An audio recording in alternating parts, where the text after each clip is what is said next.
Thank you for being here and welcome.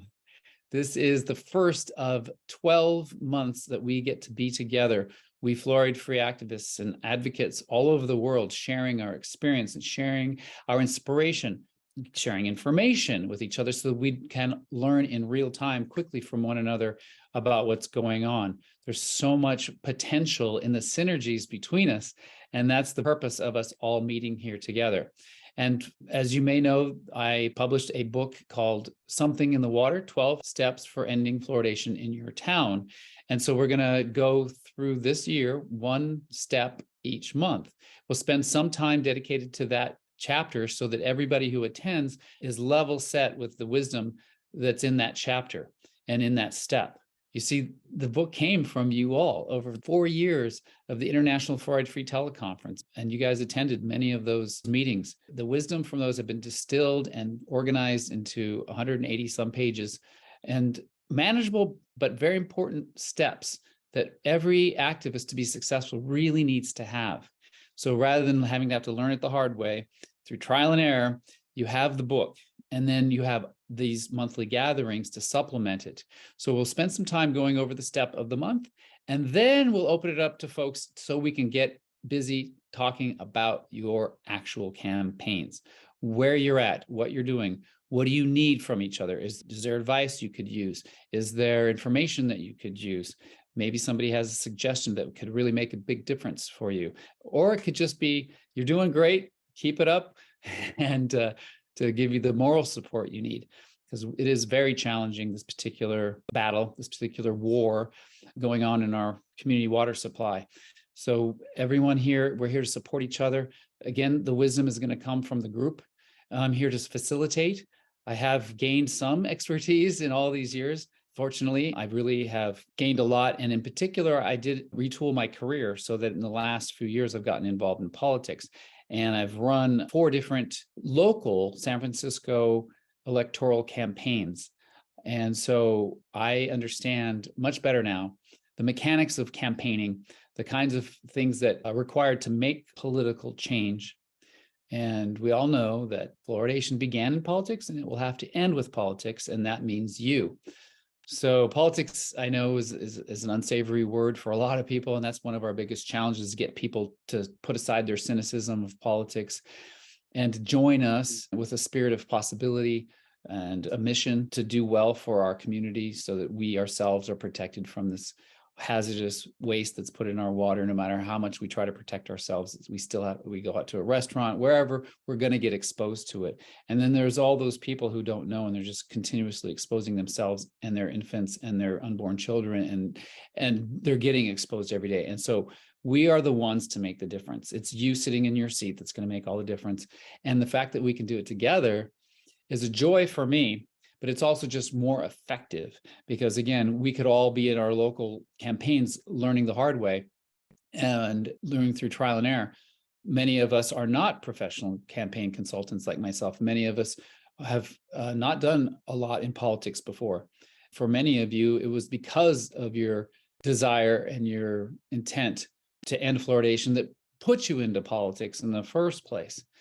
So wherever you are, whether you're new to politics, whether you're just learning a lot in doing it, or if you've been campaigning for many, many, many years, the collective wisdom in these monthly gatherings is going to support everyone and give you a chance to receive the support and to give support to others. Isn't that a wonderful thing? Again, thank you for being here. Each month, we're going to go over the chapter of the month from the book, Something in the Water, 12 Steps to Ending Fluoridation in Your Town. I recommend you get the book and read the whole book right away, because there's so much information that you're going to want to use that's going to come up today. You'll hear me when we get into our conversations about your campaigns. It might be say, well, that's in chapter 6, or you're going to find that, there's a little bit about fundraising in chapter 8 that's going to help you. There's going to be times when I'll be referring to other parts of the book. But by the end of the year, if we focus on one chapter per month, by the end of the year, we'll all have a very deep knowledge of those 12 steps that are critical to any successful campaign. Minimum level sets, again, from the wisdom that was gathered over 4 years of talking with campaigners, doctors, dentists, lawyers, sociologists from Australia, politicians, lawyers. They all came together and they gave us their best advice. And we've learned over and over and over again. So today's topic is step 1, confront the deception. Now, we will discuss this very critical element of the fight against fluoride. Okay, so we activists have to confront personally. I know it's been hard for me personally to face the fact that folks are actively deceiving me and have been deceiving me and my people for decades. It's been hard for me just to face that fact. Okay, I think I've pretty much digested it by now. But the question then becomes, okay, how do we talk about it, if at all, to the people that we're doing outreach to? The people, whether it's direct lobbying of political officials, or if it's to your neighbors, or to fundraisers. How do you broach the subject? So we're going to talk about that today. The wisdom from the chapter, step 1, confront the deception. I'll just summarize briefly. You can read about it in the book, but briefly, we amongst ourselves have to be really clear that there is definitely a collusion between industry, academia, media, government, that all these trusted institutions, for whatever reason, have come together as a clear, uniform voice about advocating for fluoridation. And we also know that we know their lies as well. We can see through them. We ourselves can. But the advice from many, many, many folks who've been campaigning for many, many years is that when you're out there in the field, whether you're lobbying, whether you're lobbying an elected official, or whether you're talking to a neighbor, or you're somebody you meet at tabling at a farmer's market, for example, the question why. You're going to get the question why. When you tell somebody the fluoride in the water is no good for you, and they're going to say, well, why is it in there if it's not good for me? And how could it be that these health agencies and these trusted institutions keep telling me it's good for me, and yet you're telling me it's not? So it's natural for people to ask, well, why is it in there if it's so bad for me? And it's going to have them speculating about various motivations. And that's when you go down the quote unquote rabbit hole, and you might be considered a conspiracy theorist. So the way I put it in the book, that is, if you get the question why, that you're already in bad territory.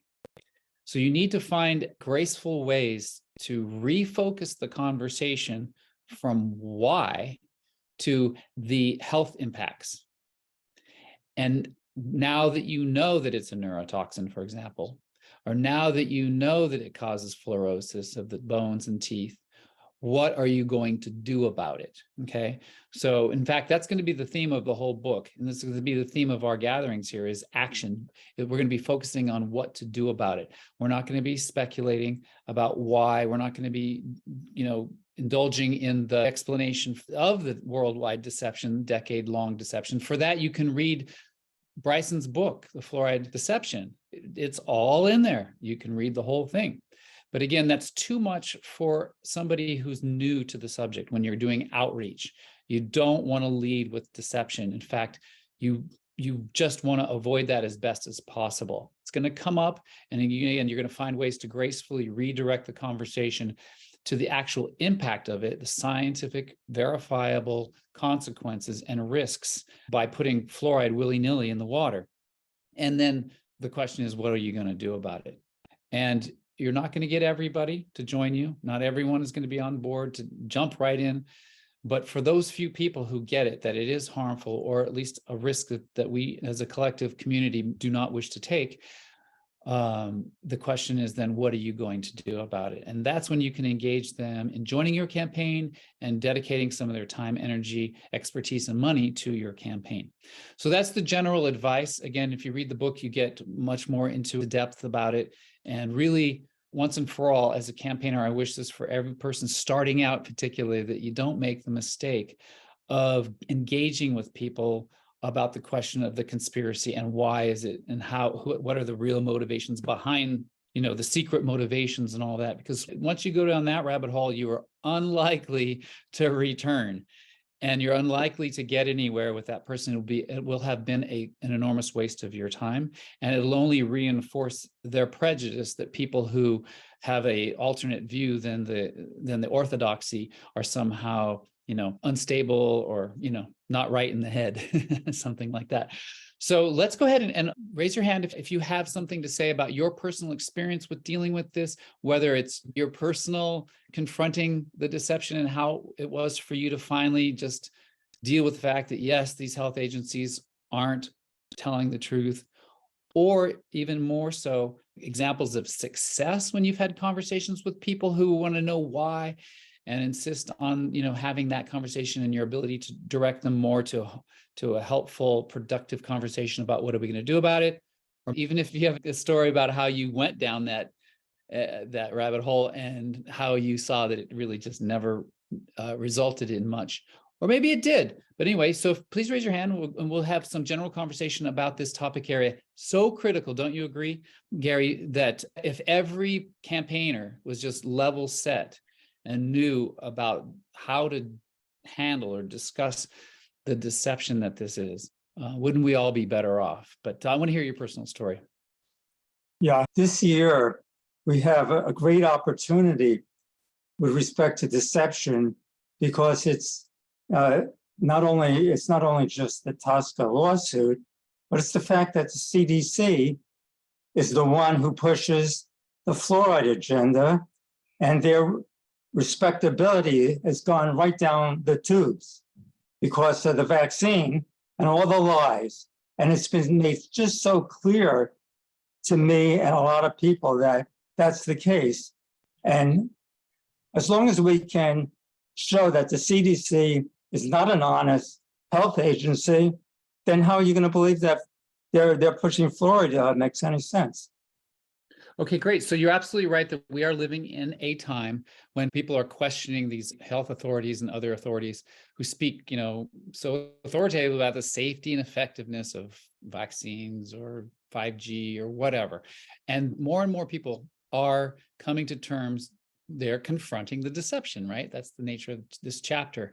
But I'm here to say that when you're out there campaigning, I recommend that you don't lead with it nonetheless. If somebody comes to you and says, oh yeah, the whole thing about the vaccine safety and effectiveness when they hadn't even tested, blah, blah, blah, had me rethink, these health agencies' pronouncements for the first time in my life. And it's just like mind-blowing to me. And I'm open to anything. Then fine, you can have that conversation with them if they're authentically already there.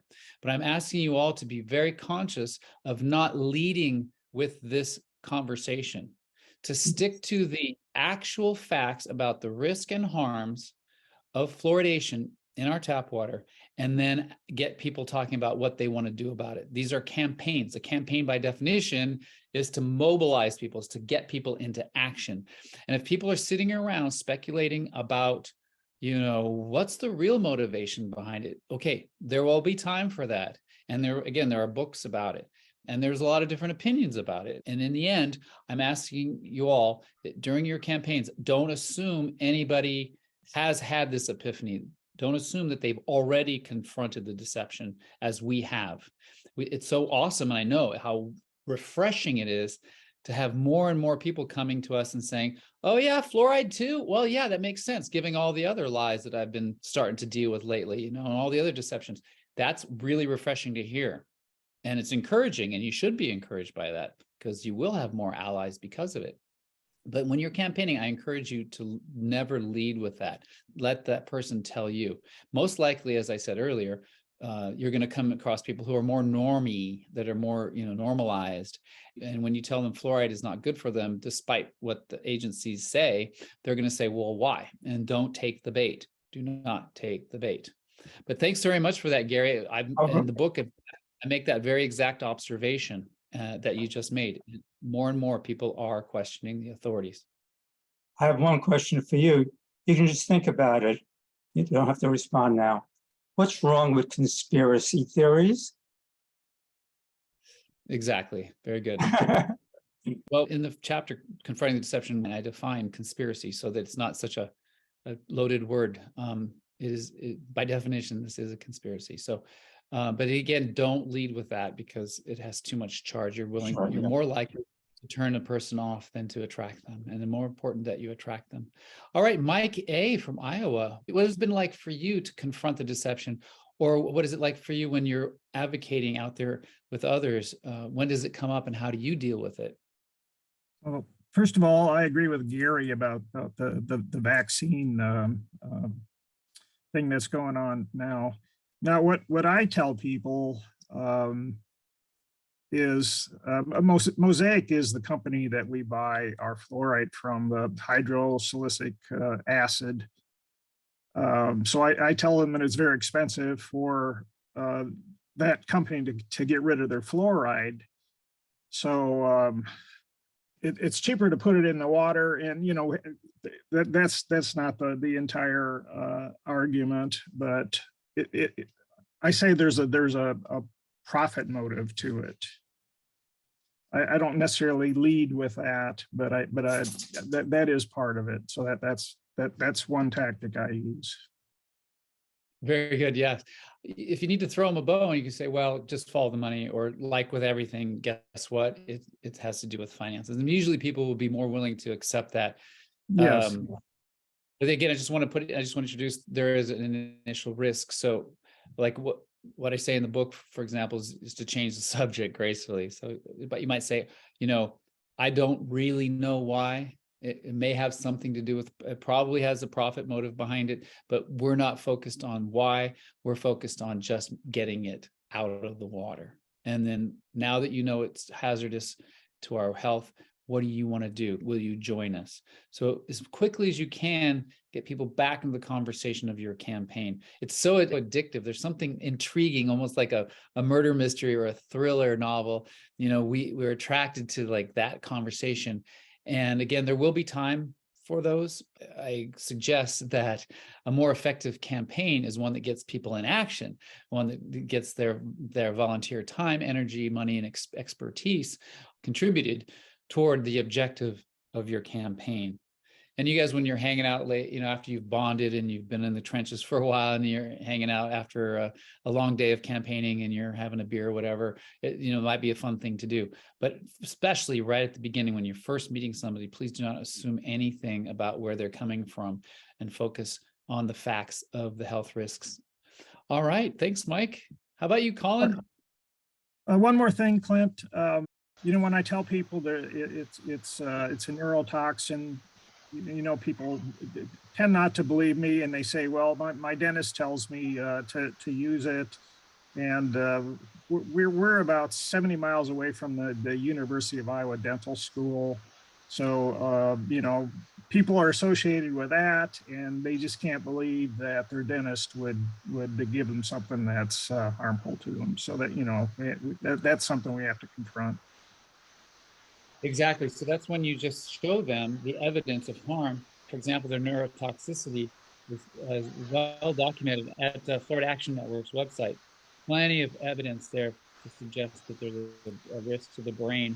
And then, you know, exposure starts in the womb. So, you know, you can really just focus on the physiological, you know, factual risks that are involved. Yeah, I just want to show you all real quick a little segment from the book, Something in the Water here. This is the chapter, first step to confront the deception. And in the chapter, I say, now a type of reawakening is happening everywhere. Institutions and policies that came into existence in the last century are finally getting a new scrutiny. For example, people are questioning government intelligence agencies like the CIA and the FBI. Many are asking where money really comes from and who controls it. The medical profession no longer gets a free pass, and public health agencies and their friends in the healthcare industry are beginning to be seen in their true light. There's never been a better time to work to change popular sentiment and public policy, okay? That is true. We have that advantage right now. It's something that I didn't predict, but it definitely can be in our advantage. Caution today is that folks do not lead, unless you know already, do not lead with this conspiracy. Do not lead with deception. Confront it for yourself personally, swallow it, accept it. Yes, there is a coordinated effort. It's obvious. We can accept it. Then when you go out to talk to other people lobbying your elected officials or folks in your community, Do not assume that they're going to have the similar sentiment. Focus on the harms, the risks that are well documented, and then ask them, how do they want to contribute to your campaign? What are they going to do about it? And that's the question for all of us as we meet every month. What are we doing about it ourselves? So right now, we're just spending a little bit of time with this conversation about what your personal experience has been confronting the deception, and then having conversations with other people and trying to get them involved in your campaign while not getting mired in a speculative conversation about the motivations behind fluoridation. And then after that, we're going to talk with you about the campaigns that you're currently having, give you the opportunity to share what you're doing, and ask for input from others that might be helpful to you. So Colin, go ahead, and what have you got to say about confronting the deception? Well, I run quite a few Facebook pages and post a lot. And a lot of times I get asked, oh, and are you an anti-vaxxer? And my reply to that is they don't put vaccines in the water, and it's freedom to choose. You have a freedom to choose your vaccines. You could have a freedom to choose, you should have a freedom to choose your fluoride too. Just use your toothpaste. And the answer to dentists like fluoride, if you sit in a dentist chair, they have to, you got to give consent for them to give you fluoride, and never will they get you to swallow it. So the same thing, you can consent to fluoride, and you can have as much fluoride as you like, but just don't force it on me in my water supply. Yes, thank you very much. So that's the other thing.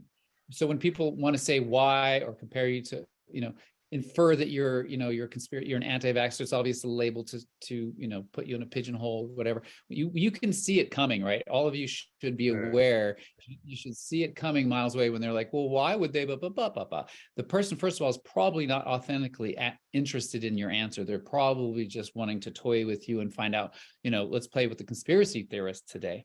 But if it's an authentic person who you're connecting with, and they really are showing a genuine interest in what you have to say, do not indulge the conspiracy theory, but go into, as Colin is pointing out, as I've been saying, focus on the harms and risks that are documented and ask them what they're going to do about it. But the other principle that you can focus on is the freedom of choice, the sovereignty of an individual to choose his medical care. So those are the two messages, by the way, that over and over again, you're going to hear in the book, Something in the Water, 12 Steps to Ending Fluoridation in your town. And you're going to hear just over and over again that there's two primary general messages that you're going to be delivering to people. One is the health risks and what are you going to do about it? And the other one is freedom of choice. And those are the two. They're different sub messages, like there's different kind of ways to say that to different people in different situations but overall, those are the two big messages that you will be delivering over and over and over again.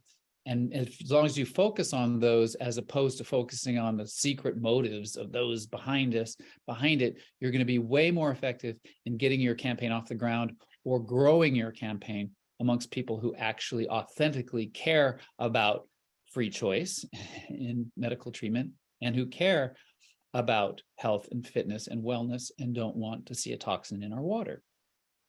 All right, follow Colin. the money. Follow the money is my answer. You can say follow the money, and then, but somehow if you leave them with that, then they're going to go follow the money. Then they feel like they have a research project to do instead of just being, okay, whoever is making money on this, however they're making money on us, the fact remains that it's in our water today, and it's up to you and me to get it out.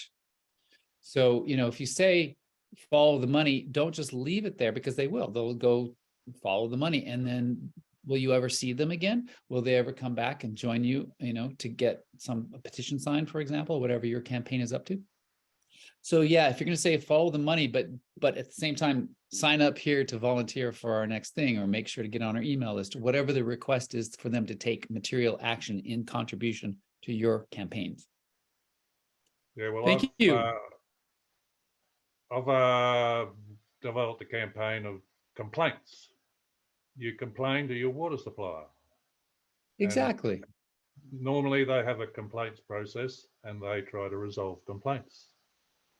But the Very other good. answer too is if they want to charge me money for something I haven't consented to, I'm not paying.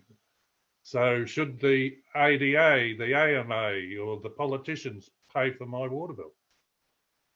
Very good. Yeah. So yes, we'll get into people's unique campaigns. I'm really interested because you're the one, Colin, that I know who's like seems to be focused now on the water bill protest, and that's a great way to bring forth the problem, a very material thing. So instead of talking to people about the motivations behind water fluoridations, the secret profits being made, instead say, hey, it's in your water. You know, you didn't pay for it. It's not good for you. There's a way for you to protest. Don't pay your bill, for example. So get them involved in your campaign and taking material action. All right, Gilles Parent, how are you? What has it been like for you to confront the deception, and how do you manage the conversation when you're out there campaigning?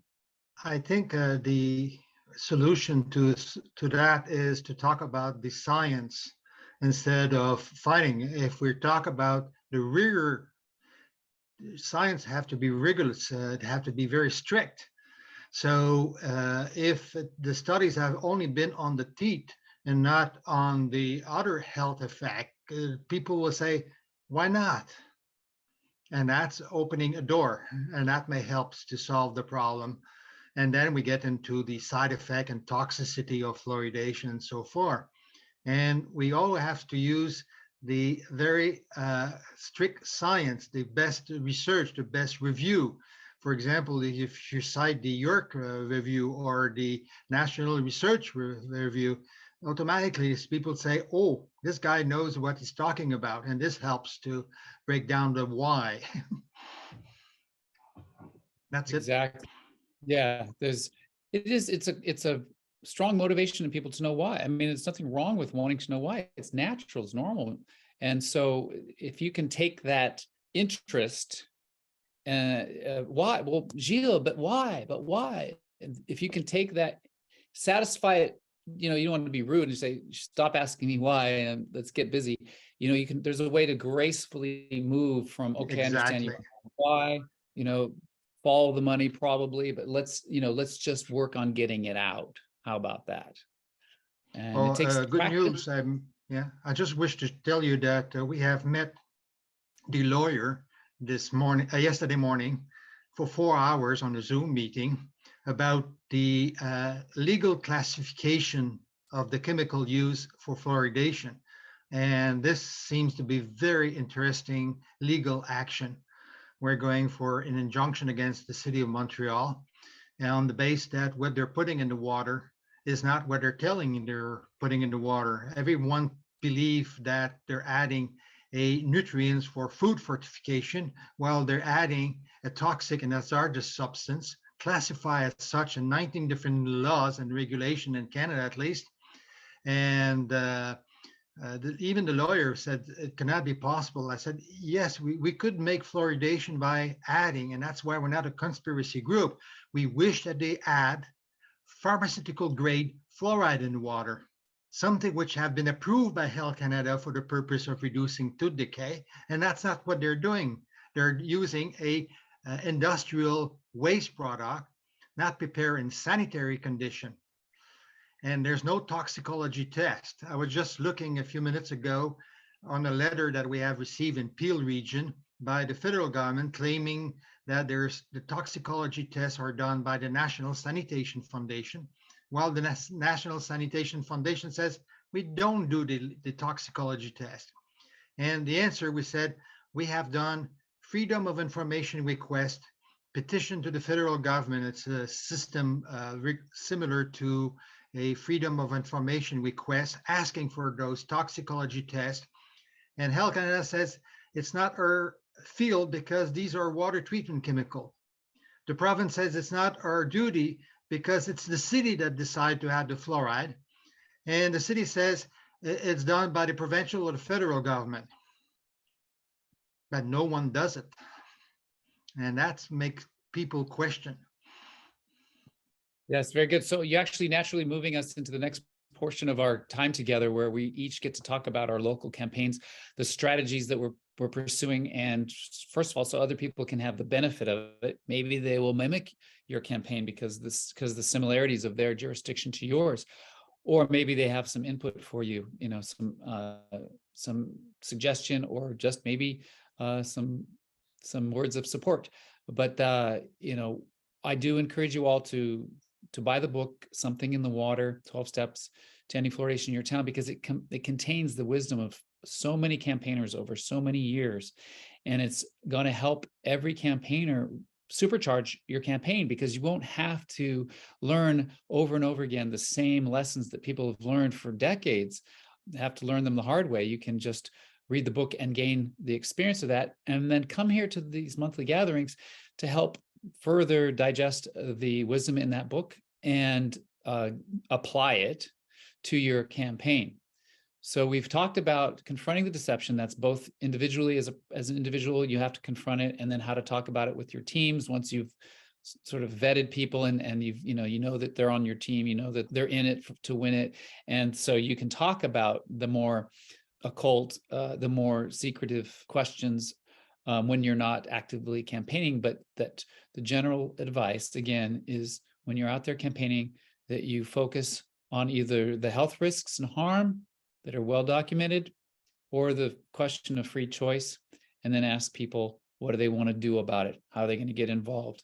So you can propel your campaign forward by adding more time, energy, and money from people in your community who really do, like you, care to change this horrific public policy. Get a copy for yourself and one for each person in your team. You can get it paperback or Kindle. You can start reading it right away on the electronic version. So now we want to move to the part of our time together where we talk about our campaigns. Every month, I want to get as many people's campaigns out here on the table so that you can quickly describe what you're up to and get the feedback that you need. And that's going to take a little discipline on our part. By the way, in the chapter called Turning Passion into Action, it's all about how to strategize. And in that chapter, you're going to read that dynamic strategizing requires that you pay attention to three things that are in constant relationship to each other and in a dynamic way. That is, what is your outcome?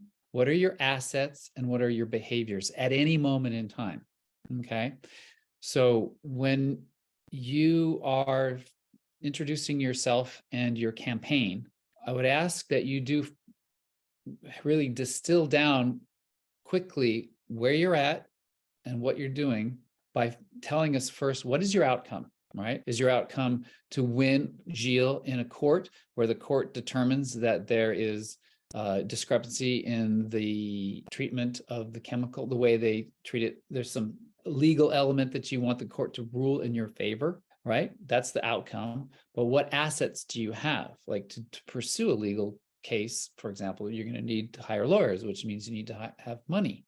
That's an asset, but expertise, legal expertise and money primarily. Also, what are your behaviors? Are you, like you just said, you're meeting with lawyers. So this is going to help us all for the rest of the year when it's this portion of our time together where we're talking about our campaigns. And this is not just true with being together here. We'll practice it together here, but you're going to find that when you're in the field, when you're working with your teams, and you're communicating what you need, and especially when you're asking people for contributions, to be able to tell them what your clear outcome is, where you're headed, and the assets you do or do not have, the behaviors, the actions that people need to take. That's when they can see that, oh, there's a need, whether you need somebody to do something, begin to take an action so that you can, a behavior, or if it's an asset, maybe you need money, or maybe you need some software, maybe you need a website. The point is, if you're clear about your objective, what your assets and behaviors are at any particular time, and the gap between those things, then other people will immediately see the gap with you, and they'll be able to say, oh, I can do that, or I can provide that. This is a practice that I encourage everybody to do. This comes from years and years of experience on my part as an executive coach, helping executives strategize in very dynamic business environments, but also it applies to politics very much so, because the political sphere is very dynamic. Things change quickly. And in particular, because of your campaigning, it alters the terrain of what you're working with. So you always have to be dynamically dealing with those three things.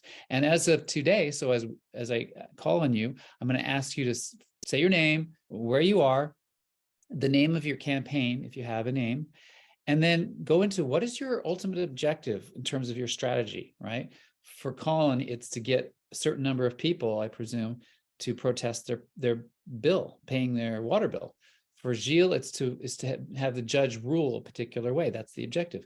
Okay, then what assets do you have that you've accumulated so far toward that end that are going to contribute to that? Maybe what assets do you yet need, that if there's a gap? Likewise, in terms of the behaviors, the activities that people in your campaign are doing, what are the activities that you're currently doing, and what are the activities that you know that you need to begin doing? So those are the three elements. And if you allow me, I'll just kind of coach you a little bit so that today you'll be more effective in communicating to other people very quickly what's going on in your campaign so that they can contribute very efficiently and very directly. And we'll keep doing that every month for the 12 months. So you know that you can come every month, anytime, describe very quickly where you're at with the campaign and get the contribution of this wonderful, wise, and experienced group quickly and efficiently. How's that sound? Is that a thumbs up? Okay, good. All right, so who wants to start by describing the campaign that you currently have, the objective of it, the assets you have, and the behaviors that are currently being exhibited? I know, Mike, you have a campaign, right? Do you want to start us off? Mike in Iowa? Well, we started Fluoride-Free Quad Cities almost 10 years ago, and it's kind of in stasis right now. The interest really dropped off a lot, so I'm just doing this to try to get back into it again. We still have a Facebook page. I'm sorry, not Facebook. Facebook. We have a meetup for fluoride, so we can still discuss things, but we're really inactive now. So I thought this would be a good point to get back into doing it. Very wise, very wise. I'm so glad you did choose to come. So if everyone heard, they basically, the asset is they have a website and a regular meetup. Well, the behavior is meeting up and discussing, right? So those are the assets and the behaviors of his campaign. But if you notice, the objective isn't clear right now, and that's okay. Because what's most important is you're just honest as a campaign leader. It's most important is you just be honest about what is our objective and what are our assets and what are our current behaviors.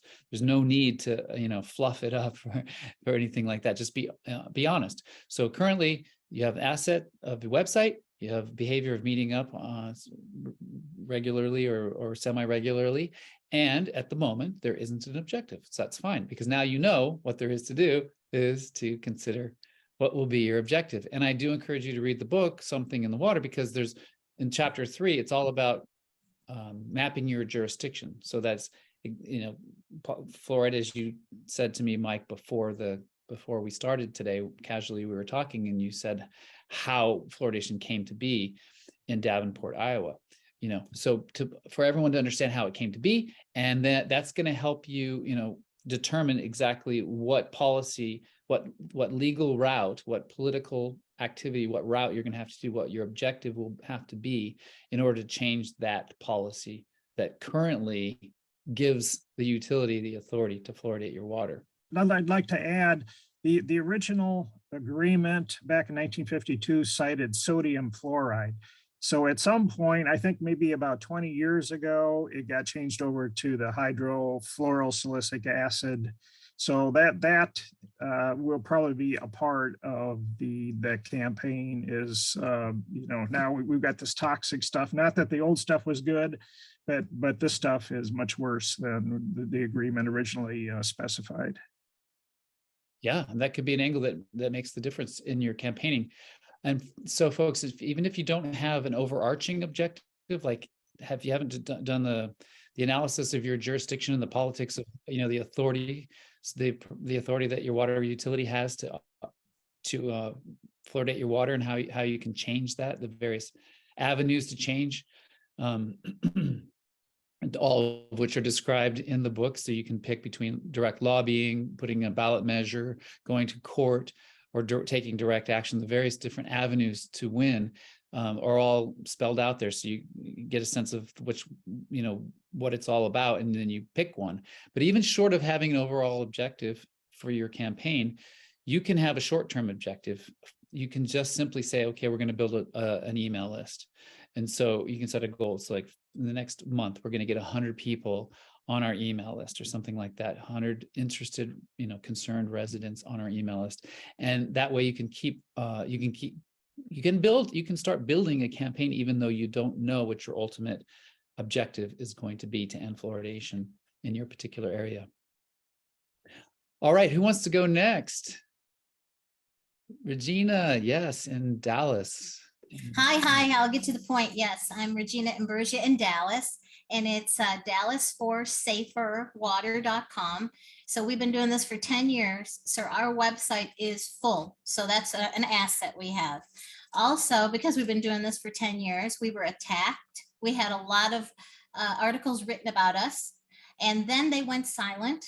They ignored us. So I think the way it goes is now we win. So that's the objective. We are going to stop fluoridation in Dallas. We've had many council members be on our side. Right now, we have two that are chairs of two separate committees, which are strong committees. I mean, one is environment, the other one is quality of life. And then they interchangeably are on the other person's committee. This is very strong and very good. They're 100%, they're more than 100%. So that's real asset. The other asset is the fact that, I don't know, there's tons of assets in Dallas. Because we've been doing it for so long, they know what we're gonna come and say. But right now, the big deal is getting it on the ballot. Right now, the mayor and all the council members are up for re-election. So our ballot objective is telling them, we never had a voice. This was started in Dallas in 1965 by a vote of the council. The people, it's democracy.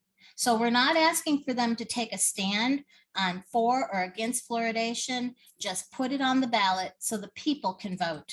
And what candidate is going to say they're against democracy? So that's our big deal. And I have a need. I have a need that 21 people on here can fulfill very easily, because you all on here know that fluoridation is not good. It should not be in the water. So what we're doing right now is we're asking for people to send emails, but specifically send the email to the city secretary at Dallas City Hall. The deal of it is if you send it to the city secretary in Dallas City Hall, I saw it in there, and then in the message, ask her to send it to all the council members and the city manager. And then in the body, you don't need to explain or anything, just write, put fluoridation on the ballot, okay? And then they're all gonna go to her, and they're off on Monday. So Tuesday morning, there's gonna be this mother load of very simple, easy to read. The point is right there. We want it on the ballot. And we don't, and then as we do our campaigning and everything, it's like, but why would a candidate not want to have the public, have democracy and try? It's not that they have to be for or against it.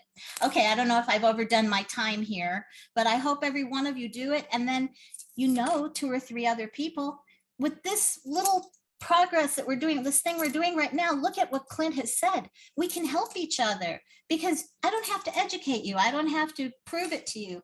And you can look at my website. You can know I'm legitimate. It's not going to cost you anything. It'll take about a minute, and it'll add to our numbers so that on that Tuesday morning, they're like, all these people. Okay. All right. Did I talk enough? Is that enough or too much? Perfect. That was picture perfect. You did describe all 3 elements, and here's from the book, right? So you can see it graphically. The outcomes, behaviors, and assets all work in conjunction with each other in a dynamic way. And you solidly said the outcome, which is that you want to have this question of fluoridation on the ballot coming up in the next election, and that the assets you have are a website, and you have some volunteers, presumably, right, on your list. You have a list of And then the behavior specifically is to send emails to the council members to let them know that there are people who support this outcome, and to further be lobbying committee heads. So the first thing is you very much straight ahead went and gave the outcome, assets, and behaviors. So do you see, folks, how you suddenly very quickly understand exactly where Regina's campaign is. And then we went on to ask for something, and that's the right. big I thing. have a need, and your program here can provide, like I said, there's 21 participants, how do you say it? And that's definitely double that, because surely every one of you could give me 2. So is it on the thing there? Is it written over there where they're supposed to send it? Yeah, I mean, I don't know actually, because I haven't been paying attention to the chat. If maybe it is there, but I'll let you know. I guess it's relevant to say we'll make sure it gets in the chat one way or Okay, another. thank you. You Thank you. can put it in the chat yourself. Time, You know how to time, use it? oh, I'm not good at those things. Time sensitive too, to have it done before Tuesday morning. Okay, time sensitive. Okay, We'll I'll get it try. in there if it's While you're talking to me. the next person, I'll try. Okay, Right, get it in there. okay. And then, and I guess it's important to note that you all can participate in a Telegram group. We have Fluoride-Free Campaigns has a Telegram group. If you're familiar with that, it's the new platform for group chat. And I'm gonna put in the chat the user, or whatever it's called, the Fluoride-Free Campaigns way to sign up, and so you can add yourself, and that way between our monthly meetings you're able to add yourselves and then have communication there, so you can make requests of each other, right? So the link I just placed it in the chat. When you click on that, it'll ask you to, if you haven't already used Telegram, the first thing you'll do is set up an account on your smartphone. It has to be first on your smartphone. Then you can pair it with your desktop later. But because your ID is basically tied to your cell phone number, that's the first thing it's going to ask you for. So you start with, make sure that link, you get that link on your smartphone, open it up, and that way you can join in a conversation with fluoride-free advocates from all over the world, and you can be in communication with each other. I am going to be moderating the group somewhat. I don't want to have to spend too much time moderating it, so I ask that you all keep the conversation focused on taking action with regards to your campaigns. So again, use the discipline. If you're introducing your campaign, say, what is your outcome? What are your current assets and behaviors? And what do you need? What is your request? And if you can keep it like that, then we'll all be working together to move forward. We don't want to get mired down in philosophical conversations or even research about this, how it affects the kidneys or the bones or whatever. That's all been documented elsewhere. We are here to support each other in mounting campaigns, which by definition means taking action and moving people to join you and get political and becoming efficient and becoming political people and effective political people. Okay, so let's see, Gilles. The outcome, if I understand it, is that the judge one day puts down his gavel and says what? And fluoridation in Montreal. But if you end fluoridation for the issue of the legal classification, this would work in all the cities through all Canada, because we have all the same rule all through Canada. So if we prove it in one city, it's proven everywhere in Canada, and that ends fluoridation from one ocean to the other. Very good, yes. Yeah, the province of Quebec has very few now city fluoridated. Even if we had a compulsory law that was passed in 1975, making fluoridation automatically forced to every municipality. And we have fight it, and we have fight it at different level. We have fight it in the newspaper. We have very good covering of our articles or or open letters. So open letters is a very good start to start a group in one city. So you send a open letter with a link or whatever in it for the group. And when you have a group, then you educate that group and then you start action with that group. That means political action to the councillor of the city, or could say distributing flyers to every house of the city, or making a public lecture. And public lecture is very good to get people in. But the best thing to do at first is try to get article in the newspaper, open letters and things like that, to get people into the public lecture. And then we asked the city, and especially with, if you could get one or two good scientific people, a dentist or a medical doctor or a biochemist or whatever, that will talk to the lecture or will talk to the city. And we asked the city, can you get us at a debate with the government? And now, normally the public health does not wish to do any debates anymore in Quebec with us. I don't know why. Because we have stopped fluoridation in about something like 90 cities in Quebec. And we have only 1.2% of total population still fluoridated. And the biggest one is Dorval and Pointe-Claire, and that's what we're going against the city of Montreal, because the city of Montreal is the owner of the water treatment plant. And they have agreed with those two cities to continue fluoridation when they took over the power on the water treatment plant. But the city of Montreal have gone through two, could say public, I could say council, I don't know how you say it in English, a meeting to evaluate fluoridation, and 2 times this will repeal. The last time we brought about 1,000 different scientific studies showing that fluoride was toxic. And the president asked us, how come you have 1,000 scientific studies and the public health and the dentist says there's none? Well, we asked them, we told them, I think they didn't do their job. They didn't look for them, because we have them. If we have them, they should have found them. They do exist. And that was the end of fluoridation in Montreal. So we need science, we need people who are educated, and we need to pass action in the newspapers, open letters and things like that to get groups active.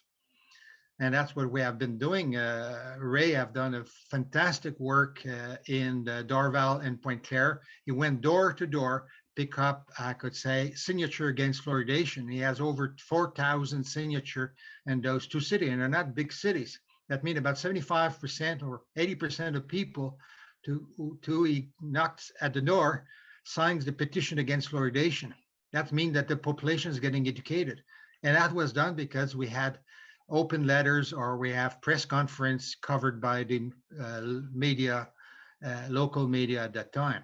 So getting the media in the issue is very important. You have to do it on the scientific ground, otherwise they won't believe you. Very good. So you heard a lot of assets there, you heard a lot of behaviors, and one major outcome. So maybe more, but that's definitely the idea. Ray, you're there in Canada as well. With Gilles, the two of you are quite the pair. I'm so very happy that you're working together. Can't tell you. We had fantastic groups in Quebec. We have fight with that duration of 5, 6, 7 years before we win.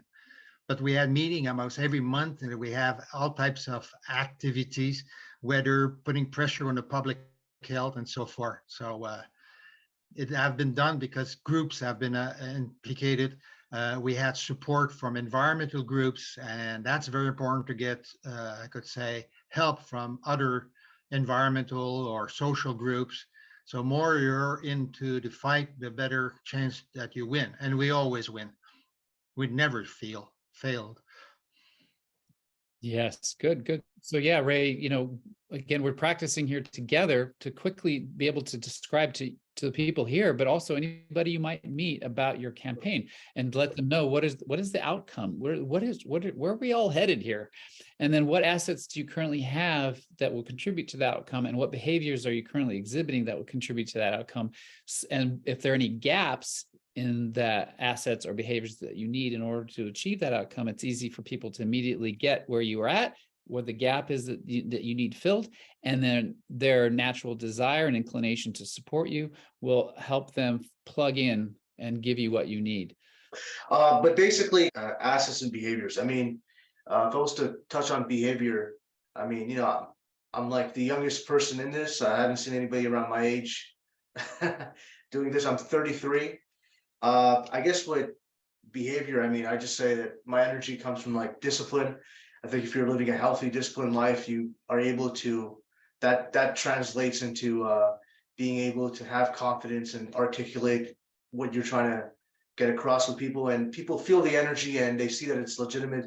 And I think that's one of the assets that has allowed me to reach, almost 6,000 signatures between the two cities I've been going door to door for. In terms of actual physical assets and materials, I mean, Well, signatures are a physical asset. I was going to say more about Yeah, well, I was going to say like stamps. Like I would go on like Facebook Marketplace. A lot of businesses are closing we're closing because of COVID or the environment of COVID. And there's a lot of businesses that are selling bulk office equipment and stamps and envelopes for a very discount price. And I would send out like 300-400 letters before every council meeting when I was going to council meetings. And it's a game of numbers. So if you send about 400 letters out, you might see 40 people show up at the council meeting. And another thing is, communication, access to communicate. I recently bought a subscription to like white pages, and there's also free searches like True People Search. In the United States, you can find anybody's cell phone number. It's public record. So if you look hard enough on white pages or True People Search or Free People Search, you can find the phone numbers of celebrities and others who've worked on this effort. And I mean, if you're collecting donation, if you're fundraising like I am now, that would be an excellent asset to communicate and pitch your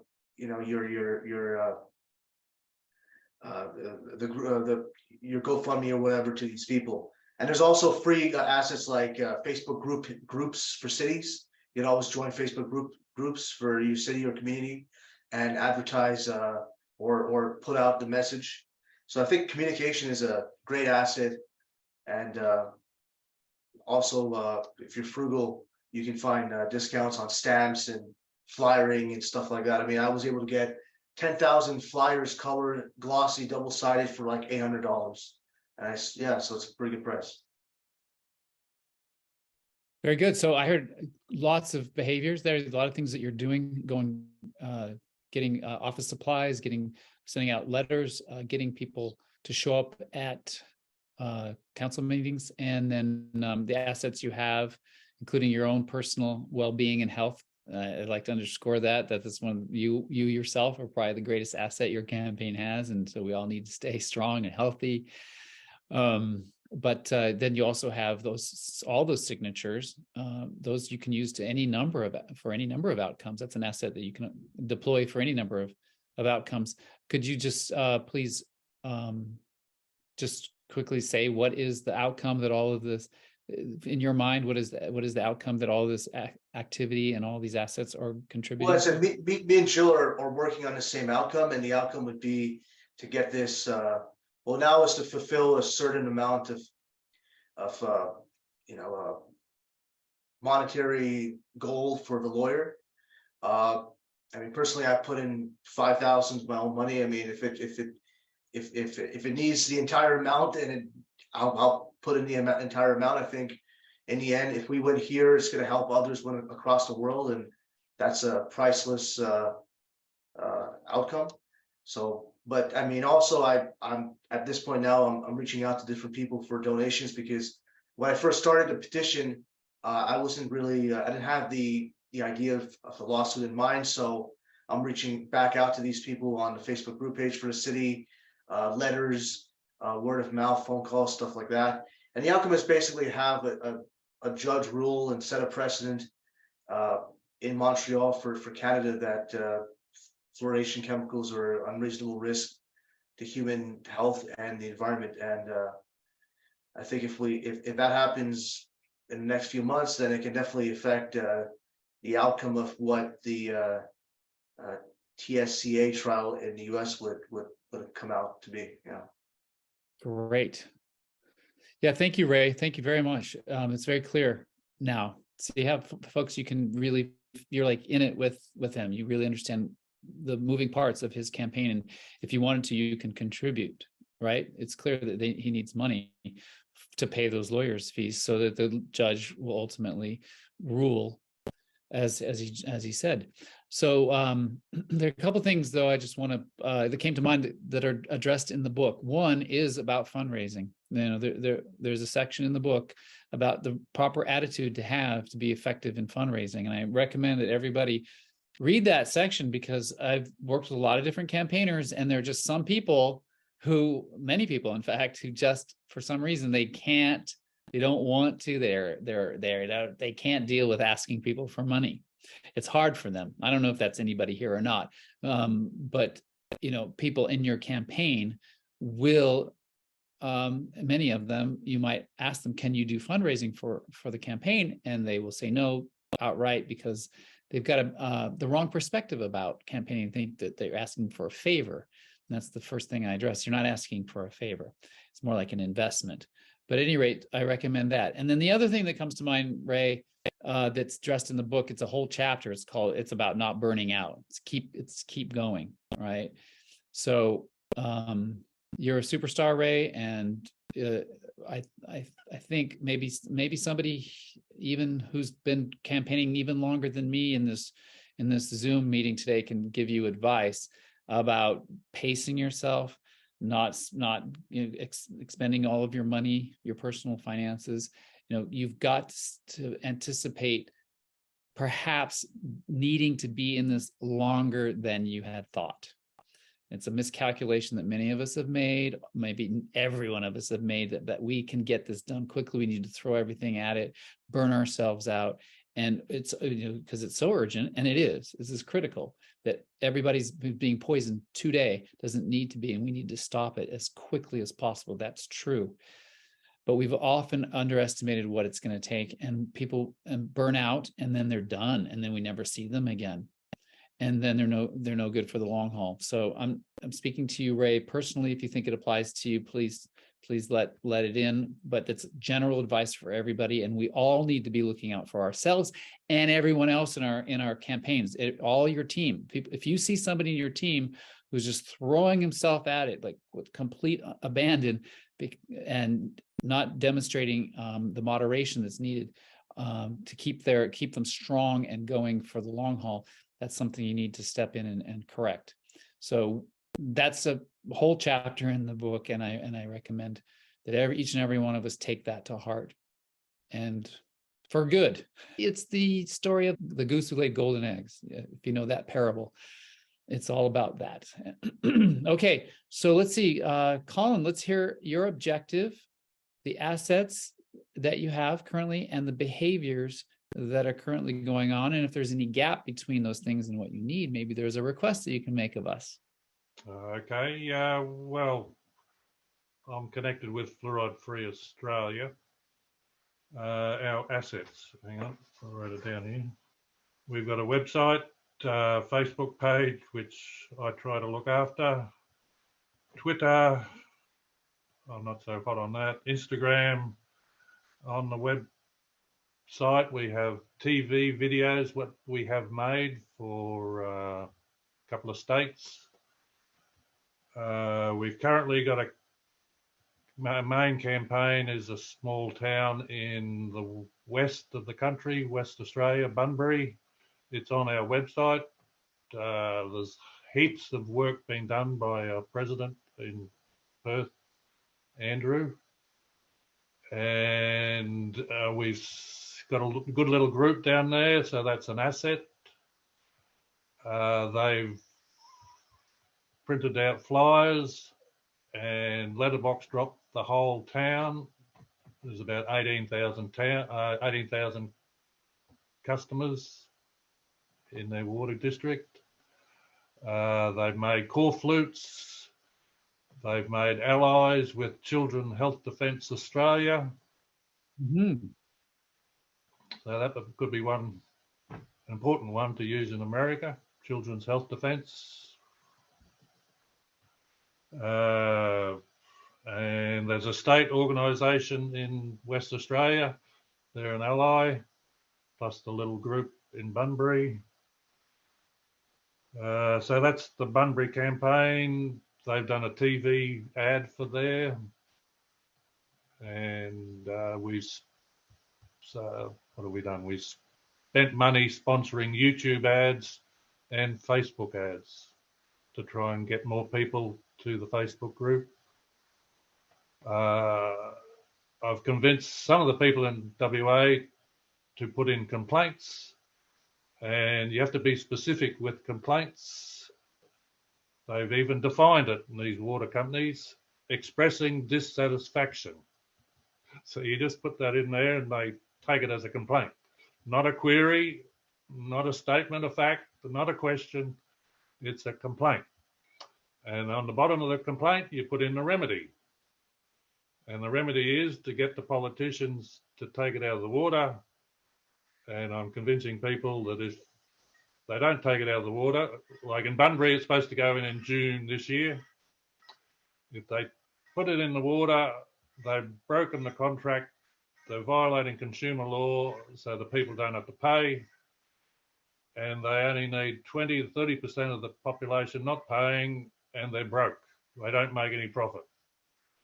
There's So- the objective. There's the objective. You heard it right there.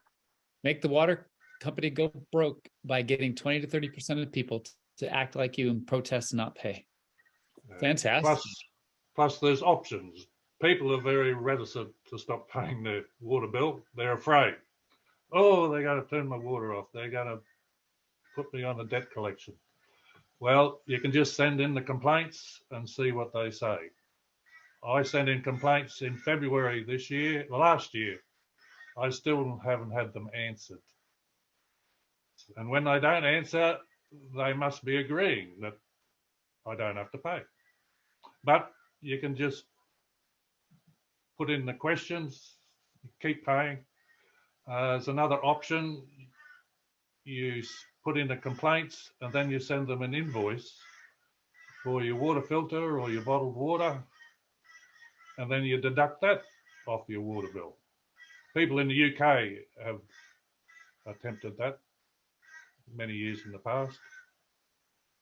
And so, yes, and here in Brisbane, I'm in negotiation, well, consultation with one of the, I suppose you could get it, the anti-mandate groups, anti-mandates for this medical mandate for the last 2 or 3 years.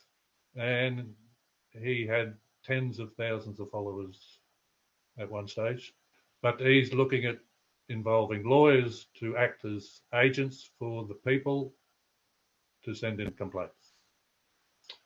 And that's a quick snapshot of some of our assets. And I go direct to the water suppliers. And later on we go to the politicians, because the politicians order the water suppliers to put it in. But then the remedy is for the water suppliers to have their own duty of care, to do their own due diligence about the risks. And if they're aware of the risks, then they are then liable, the water suppliers. So they need to put pressure on their masters, the politicians, to take it out of the water, because then they, as well as the water supplier hierarchy, the politicians are then liable. Because once they know about the risks, they're aware of the risks, they are liable for any harm. All right. And if you send them an invoice, there's a man who suggests you send it to the risk management department or to them personally for their own risk management liability insurance to pay, and see if their insurance will pay. But if you Very deduct good. it from your water bill, that gives them even more incentive. Yes, I would get it. We really get it. So you've got the, one outcome is getting the water utility to go broke because too many people aren't paying. And then you also mentioned that over in Western Australia, there's a town that has a different objective. You didn't actually say what the objective is there. Are they intending to pass a ballot measure or get the local council to vote to take it out, or what's the objective? Well, the water supply company there is owned by the state government, but they're separate little companies. So the objective is to stop them putting it in. Yes, Plus, that's all of our objectives is to stop fluoridation, but specifically, what's the outcome that's going to have that happen politically speaking? It's either going to be through a ballot measure, it's going to be through a city council or some legislative body voting it out. It's going to be because of a legal pursuit in a court of law, or it's going to be through direct action like that. I don't know if you read about the water worker in Vermont who just secretly stopped adding it. I mean, that's not so that actually ended fluoridation for the time being. So these are the four different avenues. Or you can run for office. That's the other one yourself. That's one of the other avenues. They're all mentioned in the book with all the pros and cons, so that you all have a sense of what are the various avenues, pathways to success, it's called in the book, these broad avenues of success. And we all have to have an idea. It can change, based on dynamic strategizing. If your outcome is one thing and you build all your assets and behaviors toward that outcome, and you get down the road some way and you find out that's a dead end, or for whatever reason not working, you may have to switch, but because it is always dynamic, at any point in time, you're able to name your outcome. It's okay if you can't do that right here and right now, Colin, but just this is the general advice to people who are campaigning, to always be clear or getting clearer about what is our objective actually in ending the fluoridation in our area. well, the outcome is to put pressure on the management of the water company to lobby their masters, the state government, to rescind their decision to put it in the water. Okay, because good. if they don't, they're at risk of going broke. Very good. Okay, good. That's the objective. Very good. Thank you. You might have said that before, but maybe I missed it. But anyway, that's the practice. We want to continue doing that every time within your campaigns. Whenever you're talking about your campaigns, I promise it's going to just make your conversations much more efficient. Get straight to the heart of the matter. And again, this wonderful thing happens is that people who care about ending fluoridation, when they hear your objective assets and behaviors, they're going to be able to plug in exactly where you are and say that you'll find them naturally volunteering things. So like, oh, you need an extra $100 for that? Okay, I got that. Or, oh, you need somebody to go do that thing? I can do that. Because they see how it all plays together. It makes sense to them. And they know that contributing time, money, or energy is going to contribute to that outcome. And they know exactly how it's going to contribute. And that's really all people ever want to know, is that their contributions are meaningful, aren't going to be a waste of time. And so as a leader of the campaign, to be able to communicate very clearly that you have an objective and that you have certain assets and behaviors ongoing, they can plug in very organically, very naturally. And that'll help your campaign a lot. The other thing you mentioned, Colin, that I don't know if it's come up very much, we have a whole chapter in the book, Something in the Water, how to get allies, how to work with allies, who are your best prospects for allies. It's a whole chapter, So I heard you definitely, Colin, working to get allies as well. And we all need more allies in this fight. And we do have some natural allies. So that chapter is about where to find them and how to get them to join in your campaign, whether there's some overlaps and parallel activities, or if when it comes down to it, you could support each other for a particular political activity. There was one way I cheekily obtain allies is send a few questions to say a local politician or celebrity, and if they don't reply, then you can assume they're either an ally you want to be nice to them, you can assume that they're an ally, and you use their name saying they agree that it shouldn't be in the water. It's a little bit cheeky. And what are they going to do? Sue me? So all I got, a local senator, like he's against mandatory jabs, bodily autonomy he knows all about, but he won't say anything about fluoride, mandatory fluoride. That's Anyway, I did a Facebook graphic of him saying, well, this is how you get it out of the water. You stop paying your water bill. And the only comment he made was, well, that seems a bit misleading. And then he wouldn't reply on anything else. Okay. So Well, it's a bit cheeky. It's very cheeky, but creative. And I know my fluoride-free activists very well, that we can get very creative. I'll just say that, it's worthwhile to invest your time and energy in getting authentic allies doing that kind of footwork. And that's, at least in the book, that's what we address. Nothing too exotic like what you're describing, but I appreciate the creativity. All right, who else has a campaign that they want to describe to us and potentially get some help? And after we've gone through everybody's campaign, I want to hear what brought you, for the rest of you, what brought you here. If you have a campaign that you would like, if you want to if you're in exploratory mode right now, in terms of what kind of campaign, maybe you want to do a campaign, you're not really sure. Wherever you're at, we want to hear from you as well. But if anyone has a campaign that they are just launching now, want to launch this year, like right now, or you're in the middle of a campaign that you've been running for a while, this is your chance. Lauren, did we hear from you yet? Well, I want to say thank you. I really appreciate this. I'm very excited about this opportunity. I've been running pretty much alone for the last year. And so the asset that I have is I have clearly communicated the risks of fluoride to the city council. I think I went in and spoke twice at the meetings. And then I sent an email, a cease and desist email to the entire city council and the mayor. These are behaviors. Okay.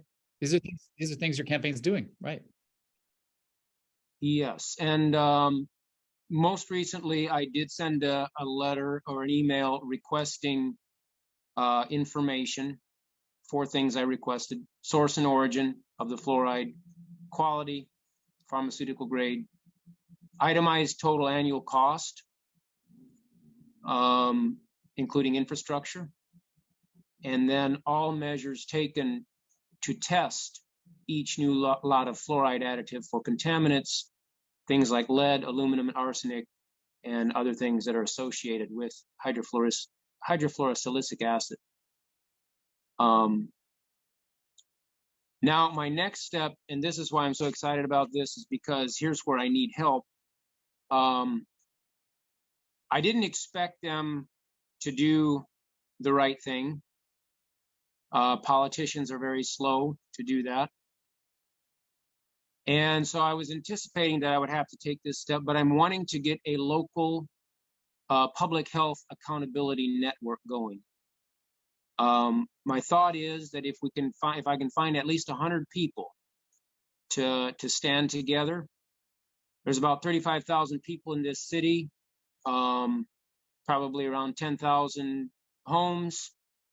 And I don't know if you all have heard of Every Door Direct Mail, but you can put a flyer in the mailbox for about 18 cents per mailing if you use Every Door Direct Mail. So I'm looking at around $2,000 to get this information out to everybody that's being affected by it. 100 people, that'd be $20 a person. That's doable. And there's nothing that politicians fear more than public awareness and public opinion, because every last single one of these council members and the mayor, I think their spots are up for re-election in the this year. So I think this is a good time for me to be So I've put together a flyer, a bulletin, a one-page bulletin, and I've been trying to get some feedback from Fluoride Alert Network, but they're probably busy. And so yesterday I saw this opportunity, and I thought, wow, how timely, because I'd like to get some feedback. I just kind of rough draft it. I want to make sure that I've got it written right, so I don't get into any legal, and I'm going to be naming all of the city council members and outlining the information that they have and that they've refused to take action on. I think it's important that, I just think it's that accountability, I think, is important. Fantastic, Lauren. It's a great way to get it going. Like, you have an objective, which is to get 100 people to join your coalition and sign up for accountability in health policy in your area. It's a very positive, very constructive principle that people can sign on to. And then at some point, I imagine with that group of people that you'll be able to discern what exactly will be the avenue to change the policy, right? There's a policy change that's needed in your city to stop the fluoridation. And so you'll be very clear what your ultimate objective is, politically speaking. But the interim objective is just to get 100 people to get together and be willing to give $20 a piece for a flyer campaign, which who knows what that could bring. It could double your numbers or triple your numbers at that point. I really applaud you for what you've done. What you're modeling is how to start from nothing and just have an interim goal to get you going and get a campaign going. If you read the book, Something in the Water, in the 3rd and 4th chapters, teach you how to really hone in on what is the public policy, how did it come into being that gives the authority, and exactly then what will be the pathway that you choose, whether it be through direct lobbying, through the ballot box, through the court system, or some other way. Thanks for being here. Is there anybody who'd like to offer Lauren some advice in the beginning stages of his campaign? Hi, Lauren. I'm Regina in Dallas, and it's amazing. You got it real organized and real good. And I want to know, where do I send my $20 for you? I'm ready. Thank you. So put it in the chat there, okay? And Okay. we'll be following you and praying for you too. So you just put that in there, and I'm real proud of you. Doing good. Okay. I joined the Telegram group, and I will post the flyer there so that you can give direct feedback and recommendations. Yep, you'll need a way to collect all that money. That's something campaigners have to figure out, how to collect money. And ultimately, too, you'll need to look at campaign laws around fundraising. If you get significant enough money, some campaigns don't need that much money, but some need a lot, like if you're going the legal route. So you'll need to research the campaign financing laws in your area. Nonprofits, for example, there's different kinds of nonprofits, IRS tax status in your country, however, whatever the equivalent is, you want to have that all on the up and up. We have to be squeaky clean.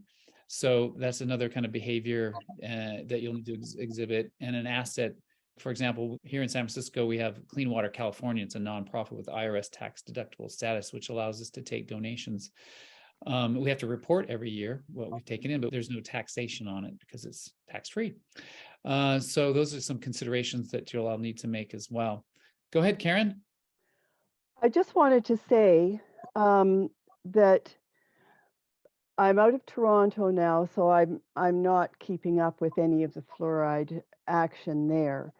But while I was there, I did look into Scotland actually voted out fluoridation.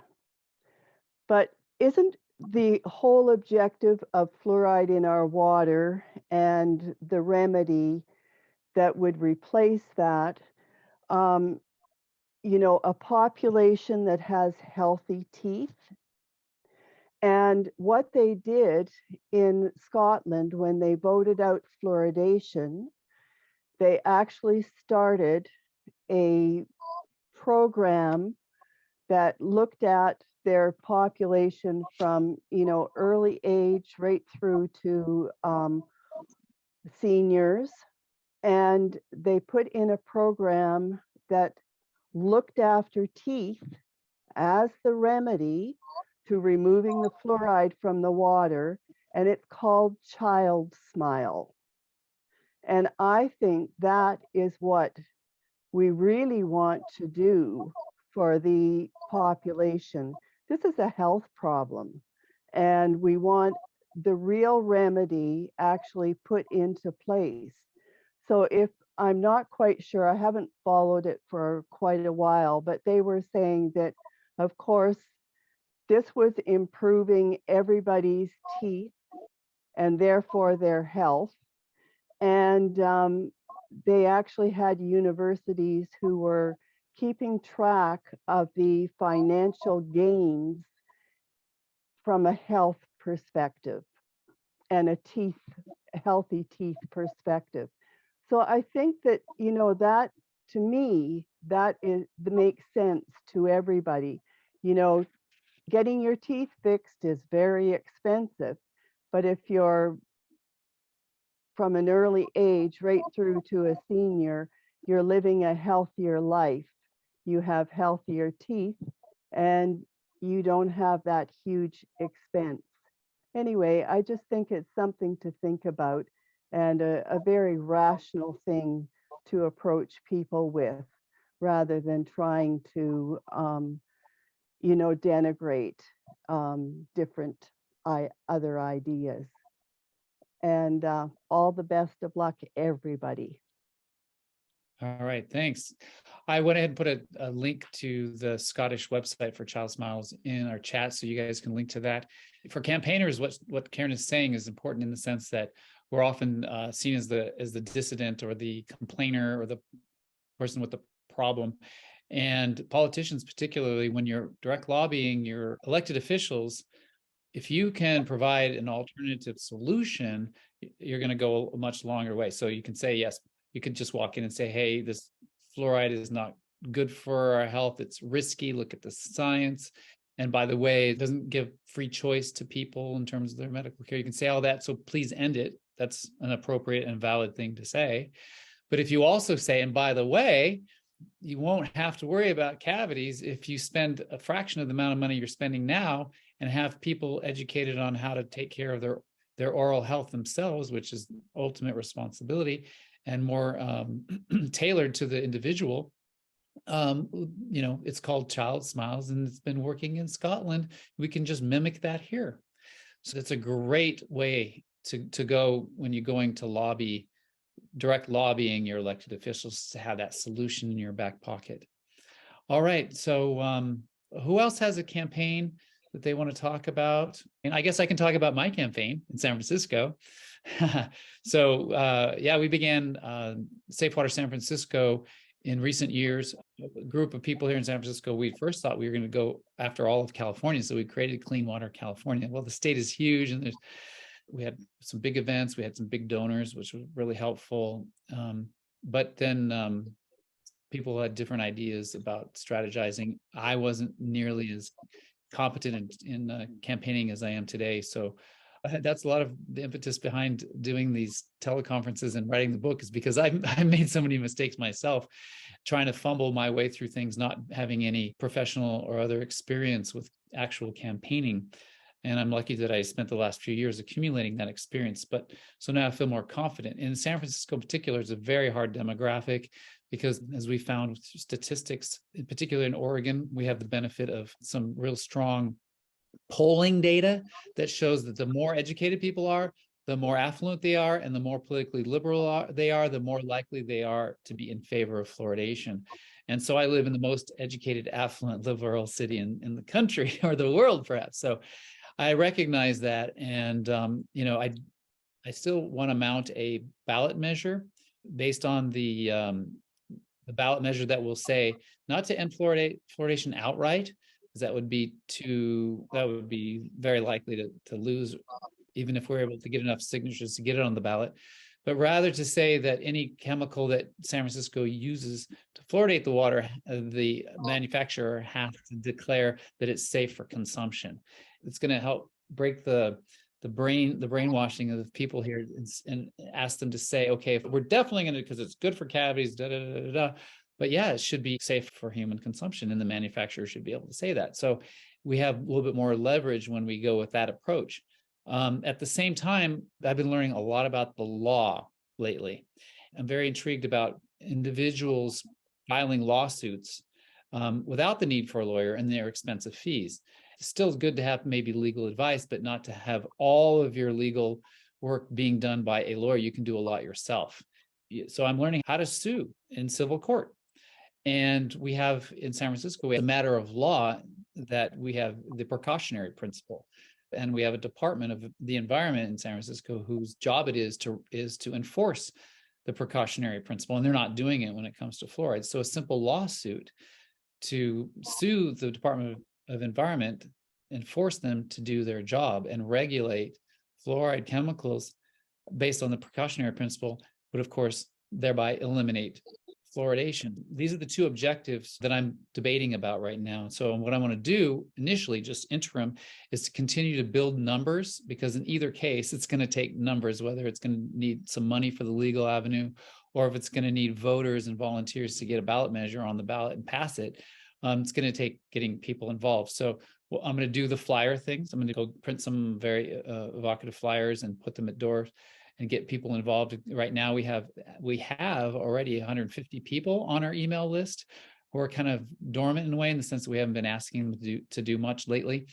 And then, as terms of behaviors, as of late, nothing. I mean, we've been dormant, but because of this year's new, and because of you guys here, I'm excited as much as you are to get this local campaign going alongside of you all. I am personally grateful. I like to do things with others.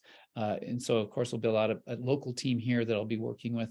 But to have you all, when I look at your faces, I know a lot of you for years now, and the depth of your experience. And just if you have advice for me, that's great. And I want it. I hope to get many of your contributions in terms of material and helpful advice when I need it. But on top of that, even if short of that, just seeing you there and knowing that you're witnessing and participating and watching what's happening, I get a lot of moral support from being able to share with you all what's going on, and just know that you're there for me. You're there for us. All right, so that's me with my outcomes, assets, and behaviors. Let's see, Anna, go ahead. Let's hear from you. Hello, everyone. It's getting late here. I'm in Dublin. It's 1:45. But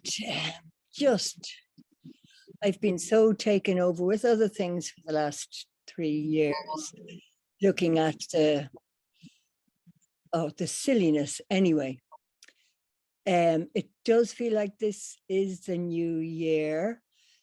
The trial was on, and it was like midnight, 11:30 on Thursday evening here, and I had missed it. And I was disgusted, because I have been following it and joining in, watching the trial. I have no idea what happened. It was probably deferred, as just happens endlessly, deferring. It's those things that drain your energy. But I just feel as this is the beginning of the new year. Ireland had, in 2014, the 50-year anniversary of the addition of fluoride to our public water supply. We had a great push, and a feeling was throughout the country, really. The activists, really, we felt something was happening. So many local councils voted that they didn't want water fluoridation. And somehow it just dissipated. Our problem is that we're one of, I think, 2 countries, ourselves and Singapore, the only countries, well, I don't know if Singapore is counted as a country, that has actually a mandate that our water must by law be fluoride. So we have that hurdle to get over. So I'm just blathering here, but I would like to say I feel inspired by your work, Clint, and the gathering I attended some of the international fluoride-free conferences, and they were great, and I'm looking forward to this. I would like my outcome to be trying to connect the people who were so active in 2014, and then it kind of petered out, as somebody was saying. So I'd really like to think that Ireland can mobilise again. We can mobilise our resources of energy. I don't know about changing the law. Whatever we need to do, that's the first thing we have to do. So thank you, Clint, and thanks, everyone. You're welcome. You're welcome. Thank you. Thank you too, Anna. Oh, wow. Yes, this is wonderful. I'm very happy to be with you all. This is being recorded, so you'll be able to watch it again. It's going to be added to the International Fluoride-Free Teleconference Library. I hope you're all members of it. I'll put it on the International Fluoride-Free Teleconference Library, together with all the audio from all those years of great stuff that you can review if you like, again and again.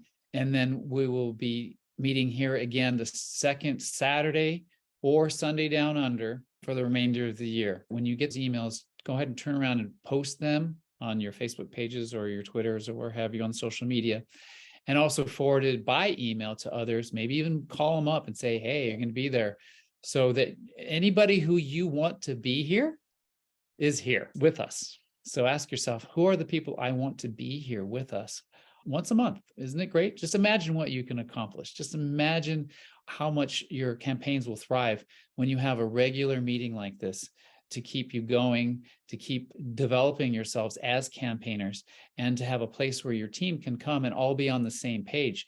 So it's one thing if you learn all the things and all the wisdom in the book, Something in the Water, as well as the wisdom that's shared here in these live teleconferences. Imagine if everyone on your team got the same wisdom at the same time, and everyone's operating on the same level, using the same language with the same kind of effective principles and practices.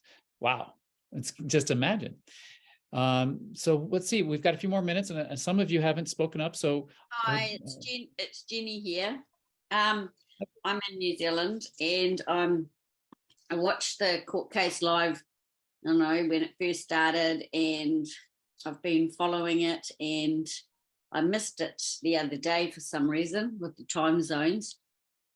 But I just saw an ad for this posted on one of the Fluoride Alert pages, and I thought, oh, that sounds interesting. So I'm jumped on just to come and find out about what's happening, and yeah, I'm just learning lots. So it's been great already, finding out about the book that you've just mentioned, and just listening to all the wonderful things that people are doing. So yeah, I'm just here on trying to learn more really. And yeah, I do post things on Facebook about fluoride. I don't know that many people get to see them because I feel like I get shadow banned a bit on it, but yeah, just here to learn. So thank you. yes, you're welcome. Thank you for speaking up. And as far as the lawsuit, Fluoride Action Network and the Food and Water Watch versus the United States Environmental Protection Agency, it's been going on for years. Once again, it's another example of something that looked like it was going to end fluoridation relatively quickly, and it's protracting more and more. I was there. I'll give you a quick summary if you like.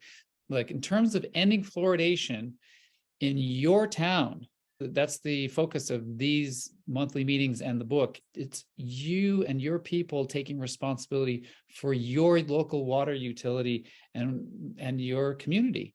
One water utility at a time, we're going to end fluoridation, is the spirit behind these teleconferences and the book, Something in the Water. And as much as I love Michael Connett and his performance, he's just done an amazing job pursuing this litigation. And as soon as we win, it will change things remarkably across the world, because the Environmental Protection Agency will be required to regulate fluoride as a neurotoxin. And as we know, the brain is very sensitive. So the levels that will have to be allowed are going to be very, very, very low, nearly nothing, meaning it's basically the end of fluoridation. That's the promise. Okay, but back to the spirit of these gatherings is that we're ending fluoridation locally. So the way I would ask you to look at the TSCA, that's the Toxic Substance Control Act legislation that the litigants against the EPA are using to stop the fluoridation, I would ask you to see it as an asset in your local campaign, right? Because it's not a done deal. It's not guaranteed. We just saw Thursday another kind of kicking the can down the road again. But right now, the fact that this litigation is happening, we have testimony from the EPA's experts from the earlier depositions. And we have an actual petition that was filed initially with the EPA to prove significant risk from fluoridation. It's all there. So we have this as an asset. You can use it when lobbying. You can use it when you're out there saying, yes, the EPA is actually defending a lawsuit. So it's something that you can use, something you can talk about, that gives credibility to your campaign and gives people hope, and also kind of cracks through that authority that health agencies have, the EPA or the FDA, who can educate people, take the opportunity to teach them about what's the EPA under TSCA, what is their responsibility and how they're failing to do that. I mean, it's opening for a lot of conversation. So again, I ask you to consider it an asset for your real-time campaign today. And don't hook your hopes to it. You may hook your hopes to it and just take your foot off the pedal and just hope that Michael, can win the day. In the meantime, you still have to end fluoridation. And if it so happens that you build a campaign, you develop those relationships with your local city council or board of supervisors, whoever, or if you get involved, and once you get a bunch of people on board with your campaign in your community, those are assets that when the ruling finally does come down, it'll be like an avalanche. You will be moving in the right direction with history. You'll be the one to be able to say, see, I told you so. You'll be the one to be able to use all of that momentum that you created with your campaign. And then when the ruling comes, boom, it'll be a done deal. And your folks will get the experience of victory that has been eluding us for so many years. All right, so that's our time for today. If you want to stay on for just a little bit longer, I will give you, if you care, we can have a little debrief about what happened Thursday, the EPA lawsuit. But I would just like to hear your feedback. What did you like what happened today? Are you going to come back next month? Are you going to bring other people? If you consider this a valuable use of your time, anything we can do differently that will make this even better, just raise your hand and let me know. Go ahead, Anna.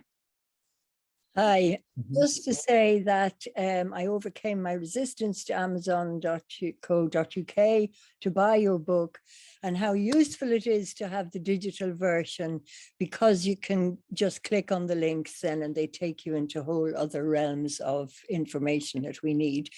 That was really all I wanted to add. Okay, thank you. Absolutely, positively. I'm excited to come back. We can help each other, right? And I hope to give you a great update next time. So things are moving quickly in Dallas. So hopefully I got some good stuff for you. Thank you, Clint. You've been around a long time and you are a wealth of knowledge, and we appreciate you very much. Thank you. Thanks for that feedback. I appreciate it. I'm hearing more of the same. Keep it going. All right. Good. Yes, we can get more attendance and just get the word out. I'd really appreciate it. The Fluoride Action Network is going to send out a bulletin. Thank you all for your time. That'll be the end of our Fluoride-Free campaigns today.